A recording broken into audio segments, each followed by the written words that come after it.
Boa tarde, pessoal. Primeiramente, eu não gosto de fazer isso em palestra, não, mas eu preciso pedir grandes desculpas que é culpa do Lucas, tá?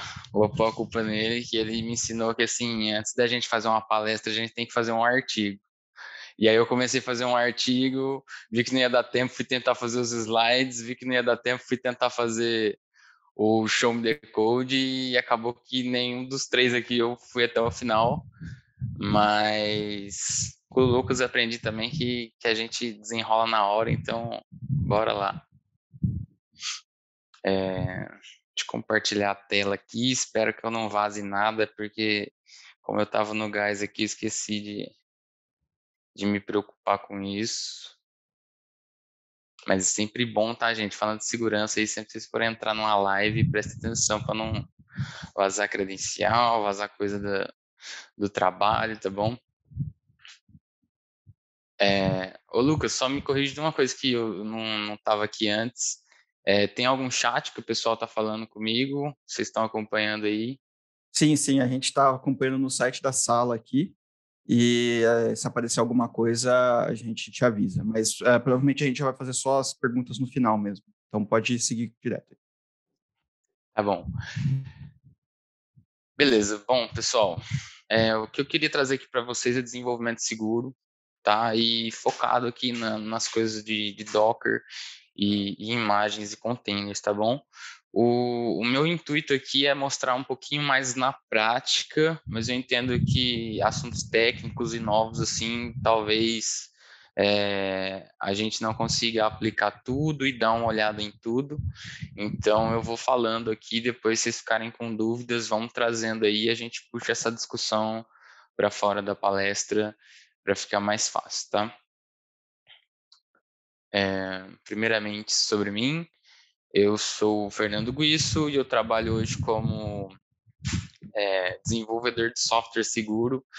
Então, eu faço parte de um time de segurança na Hash, uma empresa de pagamentos, e o meu papel lá é conversar com o pessoal e discutir arquiteturas de desenvolvimento, mas que mantenham a segurança do que a gente está fazendo, tá? Antes que aconteça qualquer problema, então o meu papel é sentar com os devs e fazer algumas decisões na hora de codar, ou decisões de arquitetura, ou o que a gente vai fazer se já aconteceu alguma coisa, e também deixar um pouquinho o pipeline, né? A pipeline aqui na Hash, pelo menos, a propriedade dela é junto com os devs e a infra.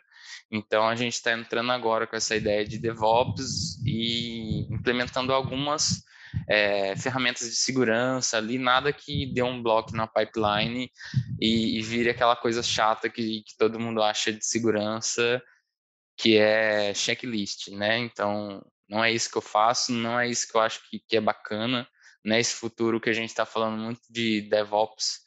Então, o DevSecOps, apesar de ser uma palavra hype, eu não gosto muito dela, mas o que ela quer trazer ali é justamente todo mundo se conversar e se entender para trazer segurança para o código, né? Porque se um ficar forçando segurança para outros, a gente vai acabar trazendo mais insegurança aí nos softwares, tá bom?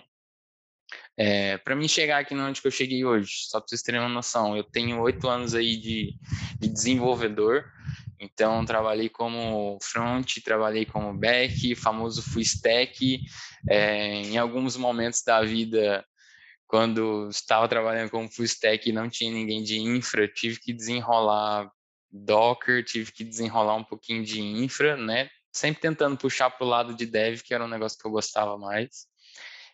E há 6 anos eu já faço alguns freelas de pentest, segurança, análise de segurança, e já trabalhei em algumas empresas de segurança também, focado só em segurança. Então, eu fui me especializando em manter o que eu gosto bastante, que é de ser dev, e também segurança. Então, é por isso que eu trabalho com isso aqui hoje, tá? E uma curiosidade, quando eu não estou mexendo com isso, eu estou mexendo com eletrônica e a parte de desenvolvimento e segurança dos eletrônicos também, tá bom? Depois, quem quiser conferir, tudo isso aqui eu vou provisionar para vocês, tá, pessoal? No GitHub, mas aí quem quiser ver vagas aí na Hash, fica bom. E aqui só uma listinha do conteúdo, esse é o último slide que eu tinha preparado, tá? Que deu tempo de fazer.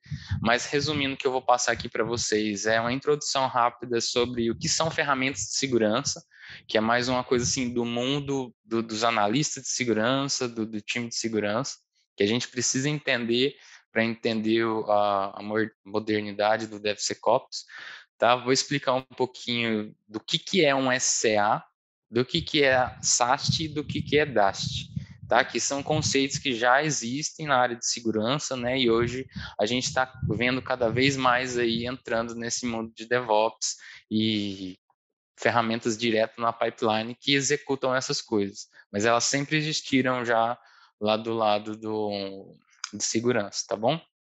E tem um link para o repositório, eu vou entrar no repositório aqui agora, porque já não tem mais slides. E eu espero que vocês gostem disso aqui depois, porque tá dando um trabalhão, tá? Mas eu tô tentando deixar escrito, porque eu sei que muita gente não consegue acompanhar palestras ou não tá conseguindo o áudio ou ver bem. Vai ficar documentado aí, bem escrito, tá? Porque é muito importante esse assunto, espero que vocês pratiquem em casa. Tá bom? Aqui no projeto, inclusive, tem um README que eu vou deixar descrito aqui tudo que eu estou falando e tudo que eu vou passar, tá? Mas em paralelo também tem aqui os arquivos que a gente vai usar na prática, tá bom? Que inclusive parece que tem uma action minha aqui que quebrou, mas a gente vê na hora que a gente corrige. Então vamos lá, né? Ferramentas de segurança, por que elas são importantes? Né? Desde quando que elas existem, né? Elas estão aí há bastante tempo na mão da equipe de segurança ou da equipe de política de segurança que rodam algumas ferramentas automatizadas, tá? E são todas ferramentas que elas apoiavam o time de segurança até então, né? Até então não, né? Tem gente que já era esperto e já usava antes, mas hoje que a gente está começando a utilizar também na mão de outras pessoas, que não os analistas de segurança, que não os auditores de segurança. Então, essas ferramentas estão entrando na mão desse pessoal.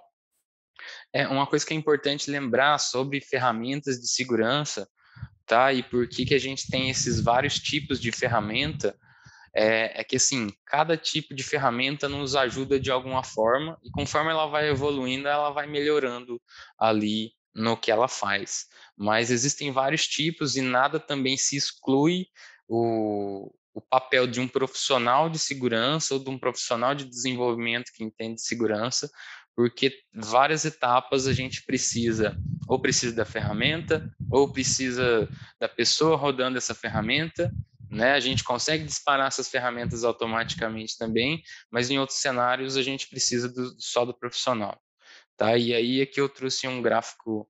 Vocês estão conseguindo ver bem? Dá um feedback aí para mim, Lucas.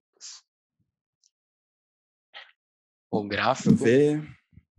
Tá bem. Dá um zoomzinho 150 que vai dar para ver legal. Acho que foi. Agora tá show. Beleza. Esse gráfico aqui eu trouxe do material do ASP Code Review Guides, tá? Eu não vou entrar muito em detalhes aqui sobre o ASP, mas basicamente é uma comunidade e uma fundação mundial onde que a galera fica discutindo segurança da informação de aplicações. Então, o pessoal desenvolve open source, guias, que nem esse Code Review Guide, ferramentas para utilizar, eu vou comentar em algumas outras delas ali, treinamentos, plataformas de treinamentos, então assim, oasp.org, entrem lá que tem muito conteúdo bom sobre desenvolvimento de aplicações seguras, tá? Um desses guias é o Code Review Guide, que ele traz para a gente essa tabelinha aqui, né, mostrando a importância de cada tipo de ferramenta e também a importância da gente fazer algumas ações manuais para descobrir vulnerabilidades, tá? Então, assim, vulnerabilidades, né, vamos generalizar aqui, vulnerabilidades normais. Então, hoje a gente consegue encontrar elas com os SASTs, né, que são os Source Code Scanning Tools, Então, a gente consegue rodar e achar elas bacanas. Outros tipos de ferramentas automáticas de scan a gente consegue achar, mas nada ainda exclui algumas vulnerabilidades da gente só descobrir elas com um teste manual. Né? Pentest, para quem não conhece, é teste de penetração, geralmente feito por analistas de segurança, que eles vão mais a fundo ali, tentarem achar vulnerabilidades. E algumas só com code review manual.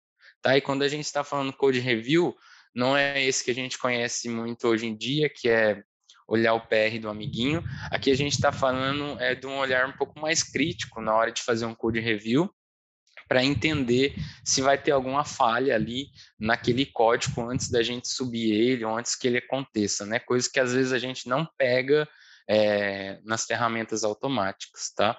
E aí aqui outros tipos, né, de vulnerabilidades relacionadas à privacidade, a gente só consegue encontrar elas em pentests ou um code review manual, né? Lógicas de negócio, né? Code review é extremamente importante, mais importante do que as ferramentas. Mas enfim, basicamente aqui eu queria deixar isso para vocês, que assim, ferramentas não resolvem tudo, tá? Então não pensem que hoje vocês vão pegar uma pipeline e enfiar segurança lá e pode descartar a equipe de segurança, as consultorias, porque não é assim, tá? Isso aqui as ferramentas só vão ajudar, né? Ajudar a melhorar e fazer as coisas mais rápido, tá bom? Passando aqui, a primeira ferramenta que a gente tem aqui, tem várias, tá? E vários tipos, mas eu trouxe aqui as mais importantes e que eu vou demonstrar aqui alguma delas. O SCA, né, são ferramentas, é uma ferramenta de análise de composição de software, tá? Que hoje provavelmente vocês trabalham com elas aí, tipo, nem sabem que elas estão rodando, porque né, segurança está virando padrão, então algumas ferramentas, fornecedores já estão implementando isso nas soluções, tá bom? Basicamente, esse tipo de ferramenta, ele faz uma análise na composição do seu software, né, como está dizendo ali, ele analisa tudo que você está utilizando ali, desde bibliotecas, frameworks e as versões de cada coisa, né, para definir se ali existe alguma vulnerabilidade já conhecida, tá? Eu coloquei aqui algumas palavrinhas que talvez não sejam conhecidas. CVE, NVD, né? Isso tudo são bancos de dados que a gente tem na área de segurança, né? Que são abertos para todo mundo, que basicamente é um lugar onde que a gente vai lá e reporta problemas que estão acontecendo. Então, por exemplo, eu achei uma vulnerabilidade no Node. Então eu vou lá e falo, olha, no Node, na versão 10, eu achei uma vulnerabilidade tal, né? Eu quero reportá-la aqui para que todo mundo tenha conhecimento. E aí a gente coloca lá, publica um CVE nesse site, e aí depois a gente consegue consultar quais são essas bibliotecas e frameworks que já têm vulnerabilidade, tá bom? E aí o SCA vai fazer essa busca nessas listas e bancos de dados que a gente tem e vai trazer o seguinte: olha, você está usando o Node 10, né? Já tem uma vulnerabilidade conhecida, é melhor você não usar. E é assim que funciona mais ou menos um SCA. Hoje vocês já devem conhecer aí os SCAs que estão rodando no GitHub, né? Que provavelmente tem muita gente que odeia o Dependabot, né? Mas ele é um SCA do GitHub que ele já fica rodando e analisando ali seu repositório para te trazer essas informações, né? Inclusive uma coisa eu não deixei anotado aqui, mas é interessante, o CVE, quem aceita ele e padroniza, né, é a empresa, a organização chama Mitre, né, e existem empresas específicas para aceitar esses papers de segurança, tá? O GitHub se tornou uma dessas pessoas certificadas para poder publicar CVE, eu acho que faz um ano, alguma coisa mais, tá? E hoje publicar CVE dentro do GitHub tá maravilhoso, bonitinho, tá bom? Então, o GitHub já consegue publicar e ele também consegue analisar e trazer essas vulnerabilidades pelo Dependabot para te avisar, tá bom? Vocês podem desabilitar isso no repositório de vocês, mas não recomendo, já é bacana estar utilizando essa ferramenta grátis. E outra bem conhecida também é o NPM Audit, né? Que a gente sabe que cada respirada que eu estou dando aqui é um pack de novo no NPM, então a gente precisa estar sempre atento às versões disso, né? Então, o próprio NPM desenvolveu uma ferramenta lá que ele dá uma olhada nos bancos de dados de CVE, no NVD, e traz a versão lá para te avisar. Fala, olha, estou vendo aqui no teu pack de JSON que você está usando alguma coisa aqui desatualizada que já tem vulnerabilidade, né? É melhor não. Inclusive, ele já tem essa ferramentinha aqui, que é o Fix. Se você rodar, ele vai lá e altera a versão automática para uma versão que não existe vulnerabilidade conhecida ainda. Tá bom? Passando aqui, a gente tem os SASTs. E SASTs testes de segurança em aplicações estáticas. Tá bom? Eu tô com duas telas aqui. Passando esse aqui também. Bom, testes em aplicações estáticas, né? A gente está falando em fazer testes em código, né? A gente não está rodando a aplicação ainda, então ela está ali parada, tá bom? Então já existe isso bastante para a gente fazer testes e encontrar padrões ali dentro do código de possíveis vulnerabilidades, né? A gente nem sabe se ela existe ainda porque não está rodando a aplicação, mas a gente já consegue tirar alguns padrões ali do mesmo jeito que, por exemplo, o ESLint consegue ver que você não está usando padrões de escrita, né? O SAST em segurança da informação, ele vai ver que padrões de código já podem ser vulneráveis. Então, basicamente, é isso que um SAST faz. E aí também isso já existe vários tipos de SASTs hoje, né? Porque cada linguagem tem seu padrão, né? Sua diferença. Tem linguagem que vai estar mais propensa a um tipo de vulnerabilidade do que outra, né? Acho que eu coloquei o exemplo aqui de, por exemplo, no C, você precisa estar mais atento ali na alocação de memória, então tem mais chance de você escrever alguma coisa errada que vai dar uma vulnerabilidade lá na frente por causa disso, enquanto o Go não tem isso, mas aí ele tem outros problemas, por exemplo, race condition. Então, cada linguagem tem seus padrões ali que podem vir dar problemas de segurança. Então, tem SASTs específicos para cada linguagem, tem mais do que um, inclusive, né? Esse aqui está lotado. Né? Hoje em dia, já, inclusive, bastante desses aqui já estão em ferramentas que dá para colocar no CI, tá? Mas eles também têm ferramentas que são simples, que dá para você ir lá e colocar sua própria ferramenta, escolher qual você vai usar dentro do seu CI. Ou rodar isso aqui antes, né? Eu escutei o Gomex falando aí de gente que gosta de testar antes, então você pode rodar isso aqui também local para ver se está tendo algum problema. Das mais conhecidas dessa aqui, tá? São GoSec para Golang, Bandit para Python, para C Sharp e Security Guard e por aí vai, né? Eu deixei aqui uma listinha da OASP de novo, né? Concentrando conhecimento de segurança sobre várias ferramentas das SASTs, tá bom?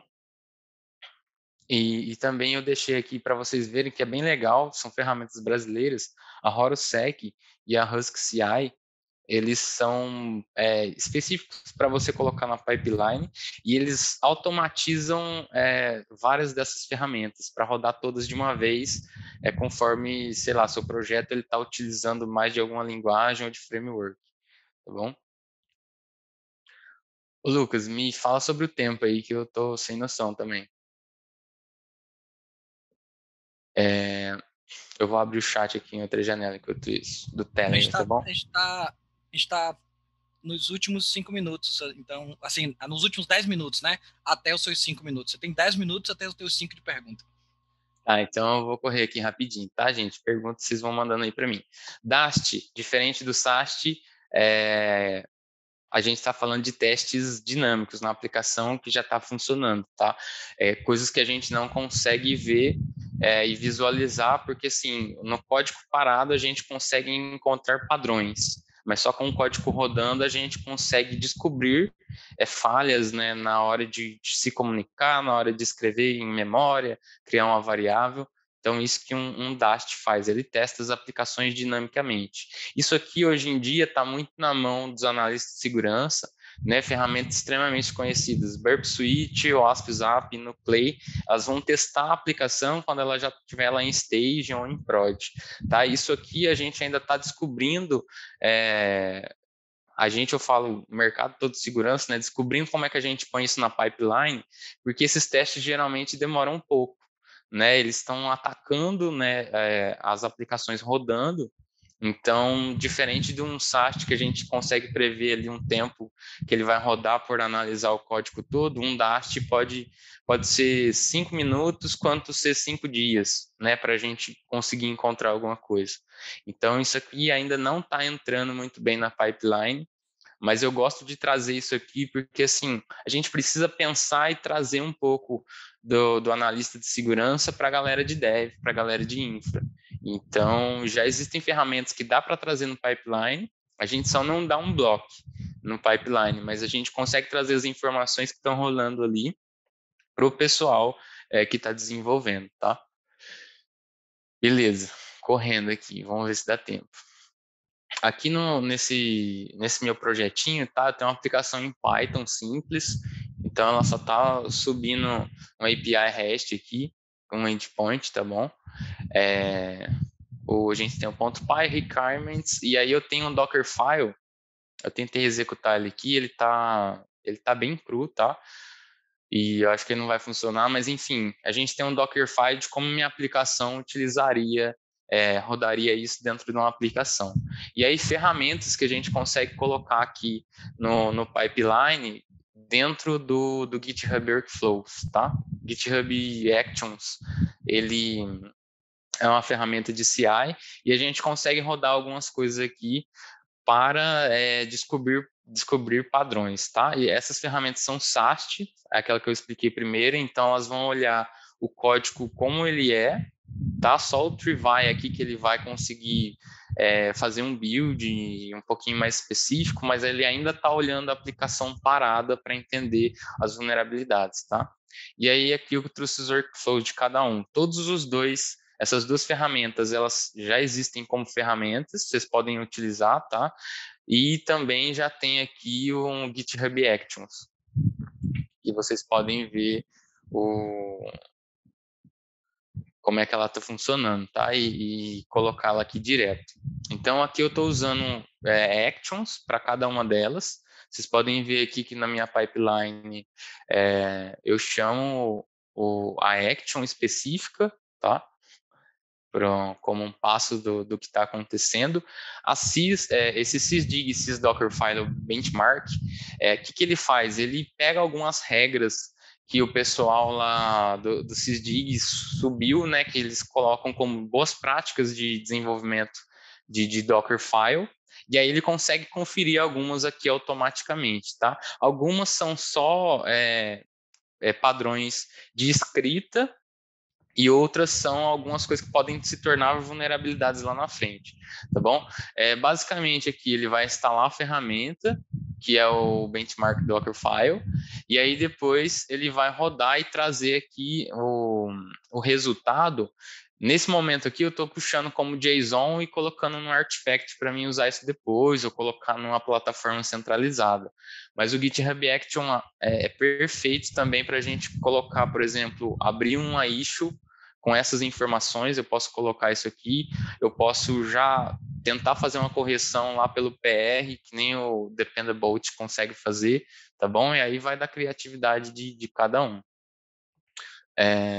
Eu acho que eu deixei aqui aberto, só para vocês saberem aqui basicamente quais são as regras que o benchmark roda, né? Primeiro, criar um usuário para o container. Então, se você não criou um usuário, ele não vai deixar você subir alguma coisa lá. Ele pode quebrar sua pipeline por causa disso, para não deixar você subir alguma coisa sem usuário, né? O que pode dar um problema, dependendo de como você fizer o container. Outra coisa, você pode fazer um allow list de imagens que a sua imagem pode depender, tá bom? Então você coloca lá só as imagens que você conhece, né? O time de segurança pode trabalhar junto, trazer essa allow list para vocês, e aí assim, se algum desenvolvedor for lá e usar uma imagem diferente, a ferramenta também vai quebrar, tá? Eu vou voltar para outra, tá, gente? Eu acho que não vai dar tempo de eu explicar todas. Esse aqui seria esse workflow e do sysdocker, e agora tem do Trivai. O Trivai, ele não vai fazer a análise, tá, dentro do Dockerfile, como o Dockerfile está escrito. Então, a primeira coisa que ele faz aqui, a gente dá um build, né, nesse Dockerfile, tá, isso tudo dentro do CI, e aí depois que eu fiz esse build, eu vou chamar aqui a action do GitHub, do Trivai, que já tem a ferramenta lá, tá, e aí ele vai executar pegando essa imagem que a gente buildou.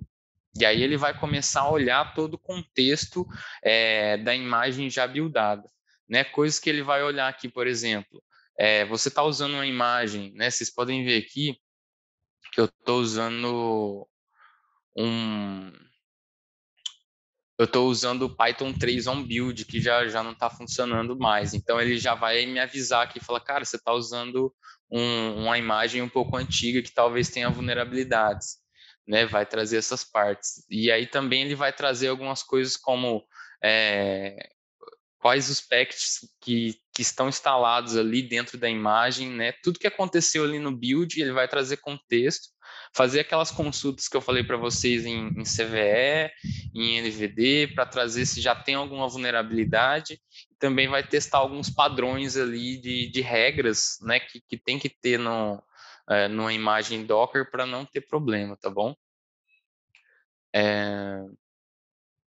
Acho que é isso, eu fui correr demais, corri muito. Só para vocês terem uma noção, aqui eu coloquei assim, que toda vez que acontecer um pull request, então vai rodar essa ferramenta, né? Se for um pull request para branch main. E também coloquei o workflow dispatch, que aí eu posso rodar essas ferramentas, né, direto aqui do meu dashboard de actions, tá bom? Ó, tá vendo? Trivise já quebrou. O Sysdig não. Então, assim, ó, porque eu coloquei aquela feature aqui, eu consigo rodar direto daqui, não preciso esperar um pull request, tá? Com isso a gente está rodando o Sysdig.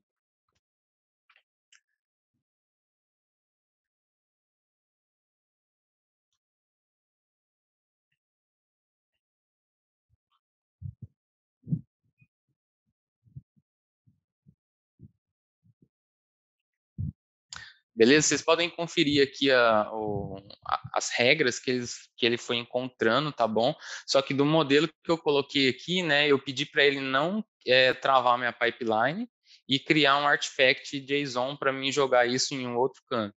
Mas eu também poderia colocar aqui, falar assim, olha, se ele quebrasse tais regras, para minha pipeline e não deixe ele subir esse PR até ser corrigido, tá bom?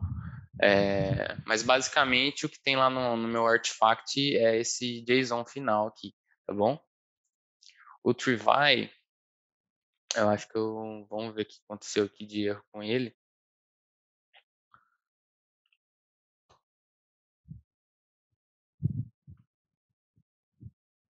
Tá, esse aqui foi ainda no build da imagem. Sim, provavelmente é porque esse onBuild aqui ele já não funciona bacana mais. E aí eu tenho que trocar uma lógica lá dentro da minha aplicação Python. Acho que não vai dar tempo de resolver isso. Pessoal, se vocês quiserem abrir para perguntas, a gente já ir conversando. Mas eu acho que eu consegui trazer aqui para vocês a preocupação de segurança no pipeline. Né? Quanto mais a gente puder trazer isso para os devs, para o pessoal de infra, melhor. A gente já tem ferramentas, né? Ferramentas grátis. Eu estou usando só coisa grátis aqui, não paguei por nada. Mas é isso. Massa. Massa mesmo. Voltando aqui.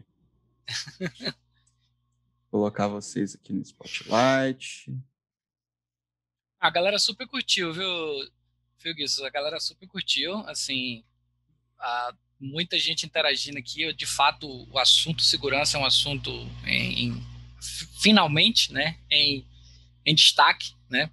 A galera está começando a se preocupar, está começando a nascer muita ferramenta, e sua palestra mostrando como isso funciona dentro do pipeline foi muito ilustradora, assim, para a galera ver, porque muitas pessoas às vezes falam assim, sim, mas o que é isso, né? Eu boto onde? Eu preciso testar a plataforma, eu preciso testar a imagem. Então, mostrar isso funcionando foi muito bom, assim, para dar essa visão para as pessoas de como pode fazer, em que momento fazer e tudo mais. Algumas pessoas falaram ali que usa RollSec, Husky CI, Sneak e por aí vai, né? Aí, muito obrigado mesmo, assim. Assim, a pergunta que eu fiz, assim, até para dar tempo para a galera pensar nas perguntas ali, que até então não teve, assim, você tem percebido, né, de fato, um olhar para a segurança com maior seriedade no mercado de containers, ou ainda é algo muito incipiente ainda? Cara, preocupação eu tenho notado. Agora, o que eu peço para todo mundo que está olhando é, tipo, como é que a gente vai olhar, tá?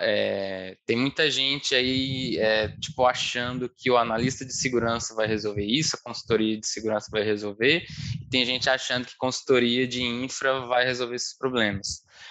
Tá todo mundo errado, tá bom? Do único jeito da gente implementar isso corretamente é quando a gente tem um cara especialista nesse assunto e no outro também, né? Que ele tem experiência em um e tem em outro. Então, assim, hoje eu estou vendo muita empresa desesperada querendo contratar gente de CloudSec, de políticas de cloud, e, tipo assim, nem sempre, aliás, nem sempre não, vai ser muito difícil achar essa pessoa. Então, é mais bacana a gente treinar em casa ou saber que, tipo, eu vou contratar um profissional de infra e eu vou ensinar ele segurança o suficiente para ele entender dos dois mundos, né? E aí esse cara vai começar a ensinar os outros pouco a pouco, né? E aí pouco a pouco a gente vai crescendo. Mas o mercado é isso, tá todo mundo desesperado querendo achar e a resposta é essa, gente, vocês não vão encontrar.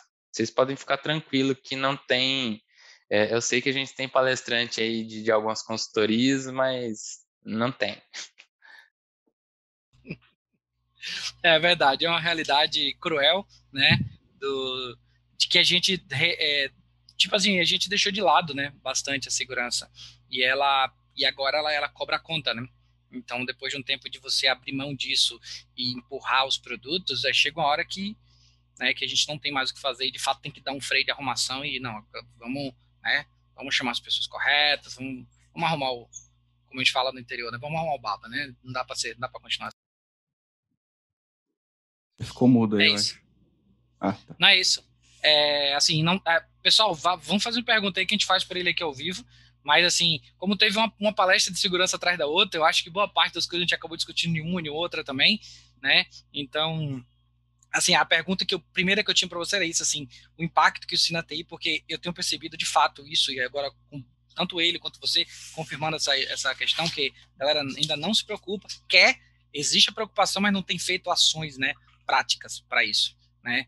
E aí, o que você apresenta, você acha que com as ferramentas livres, né, é o suficiente, assim, isso já dá uma segurança, ou você acha que de fato tem que avançar para outras ideias, né, de fato ver esquema de serviços SaaS que fazem dão melhores resultados? Como que é que você acha sobre isso? Para quem não tem essa galera e quer meio que, né, pelo menos fazer alguma coisa.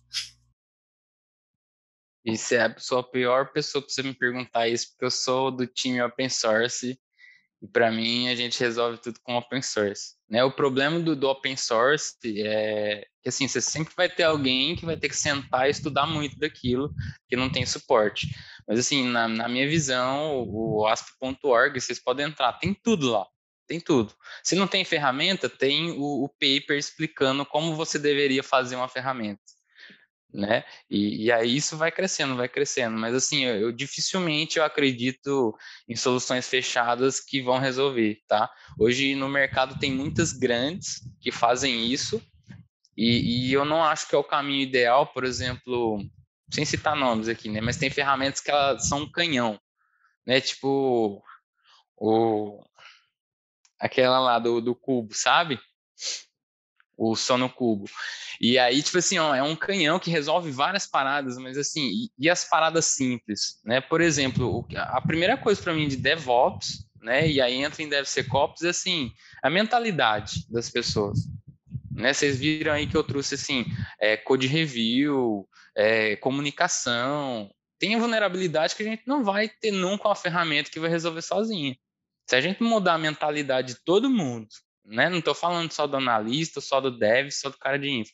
Se todo mundo não tiver um pouquinho daquilo ali, a gente não vai andar bacana, sabe? Com certeza. Pô, Guiço, muito obrigado. Assim, a gente já está a 1 minuto além do tempo. Assim, muito obrigado mesmo, né? Obrigado pela sua apresentação. Isso vai abrir um leque de assuntos ali. Comenta ali com a galera ali. A galera provavelmente vai falar sobre isso. E muito obrigado mesmo. A gente vai para a próxima Só um minutinho, por favor. Diga. Eu preciso compartilhar isso aqui. Eu consegui fazer o Trivial rodar ao vivo. Questão de honra, né? Questão de honra. Para nossa sorte, o próximo palestrante está aqui já, então já facilita. Facilita muito já. Então, beleza. Vocês estão vendo a tela aqui. Passou. Mas você consegue manda um print para a galera depois e a gente desenrola isso. Porque, de fato, só para a gente adiantar, mas assim, valeu mesmo, muito obrigado, assim, de novo, assim, foi muito bom, muito elucidativa, deu um up bacana para a galera tem uma dimensão diferente do que tá rolando, de como fazer. Muito obrigado mesmo, velho. Valeu. Abraço. Abração, galera. Então.